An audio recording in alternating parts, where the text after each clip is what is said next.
Welcome to this episode of 60 Second Retail, a BDO podcast keeping you in the know on events and trends in the retail and consumer products industry impacting your bottom line in just a few short minutes. Hello and welcome back to the show. I'm your host, Natalie Cutler, National Leader of the Retail and Consumer Products Industry Group at BDO. Sustainability is not a trend, it is a transformation. Even as the federal regulatory priorities shift, consumer expectations around environmental responsibility continue to rise. In California, new legislation is pushing textile stewardship to the forefront, challenging brands to rethink how they manage the life cycle of their products. Joining us today to unpack what this means for retailers is Marisol Berrios-Saletti. Welcome back to the show. Thanks, Natalie. It's great to be here. Great. Marisol, before we dive into the specifics of the regulations rolling out, could you give us a high-level overview of what textile circularity is so our conversation is grounded for our listeners? Sure. So textile circularity is all about rethinking how fashion is made, how it's used, and what happens after. So instead of the old make it, sell it, toss it mindset, we're now designing products that can be reused, repaired, or even recycled. And it's a shift from a linear to a more regenerative system.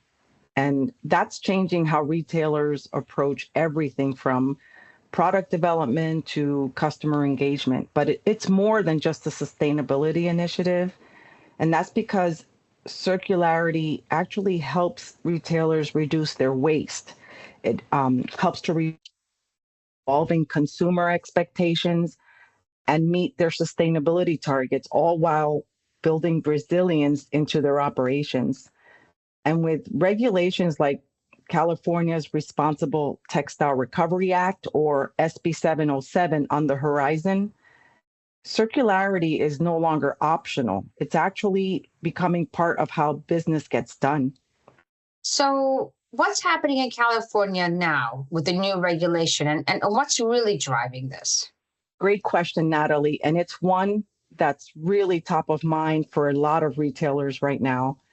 So California's SB 707 is a major shift. It essentially says that if you're selling textiles in the state, you're responsible for what happens to them after the sale. And that includes brands, manufacturers, importers, even private label retailers. Everyone in the value chain is being asked to step up.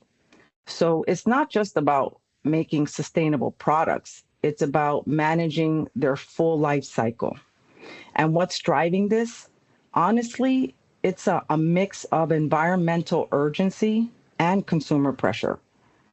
Textile waste is just piling up, and fast fashion has only accelerated that problem, and consumers are paying attention. So California is responding with legislation that says if you profit from textiles, you need to own their impact.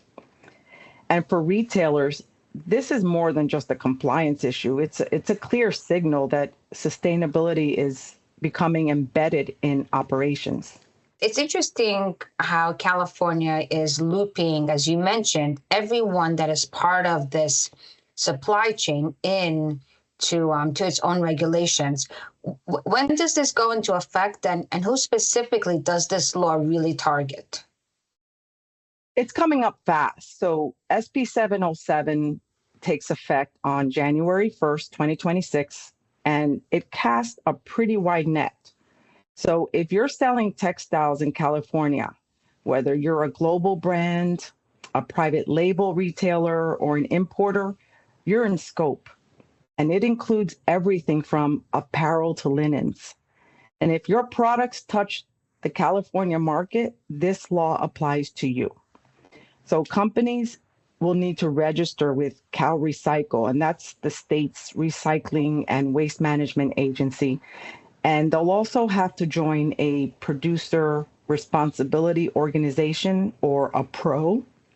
And these groups take on the heavy lifting, meaning that they manage the collection, the recycling, and even some of the consumer education. And for retailers, this means that circularity has to become a part of their core operations. So think about inventory planning to account for products take back, reverse logistics, like to manage returns and the recycling, and even the post-sale engagement to help close that loop.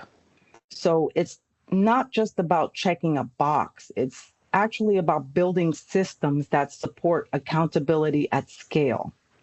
And with the deadline just a few months away, now's the time to get ahead of it.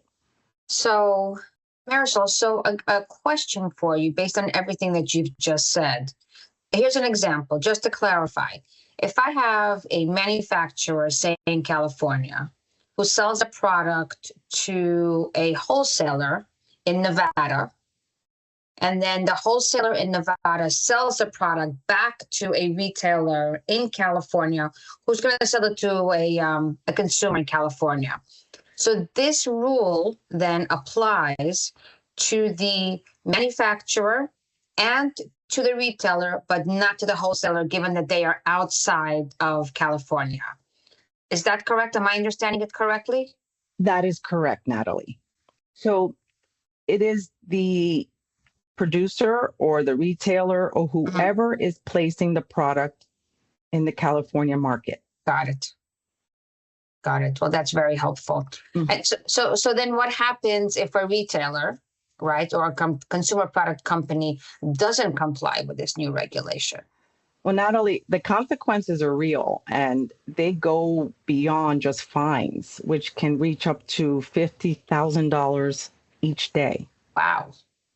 What's more concerning for many retailers is the ripple effect, because non-compliance can trigger enforcement actions, but it can also damage brand reputation and erode trust with customers and even your investors. So in today's market, that kind of fallout can be hard to recover from. Retailers are being held to a higher standard these days, and SB 707 is part of a broader shift toward accountability. So if you're not prepared, you're not just risking penalties, you're risking relevance. Interesting. And how can retail companies mitigate disruption of this new law rolling out? So the good thing is that retailers don't need to reinvent the wheel, but they do need to rethink how their systems support accountability. They can start by identifying where circularity fits into their day-to-day operations, whether it's product design, customer returns, or just how data flows across the teams. One smart move is to connect early with producer responsibility organizations. And these groups will be central to compliance, and partnering with them now can help avoid last-minute scrambling. So from an internal perspective, it's all about coordination. For example, your finance teams, your sustainability teams, and your supply chain teams, they all need to be in sync, not just to meet the law's requirements, but more so to help build smarter and a more resilient system that can scale with future regulations. Ultimately, this is a chance for retailers to lead, not just react. And the retailers who treat SB 707 as a strategic opportunities, they'll be the ones who come out ahead. Excellent. Thank you very much, Marisol. And if this episode sparked new thinking, we'd love for you to share it with your team or network. And don't forget to follow 60 Second Retail for more conversations that help you stay ahead of the curve. Until next time, have a wonderful day. And that concludes this episode of BDO's 60 Second Retail podcast. Don't forget to tune in for the next episode. To find more information on our hosts, guests, BDO's services, or listen to previous episodes of 60 Second Retail, please visit www.bdo.com/60-second-retail.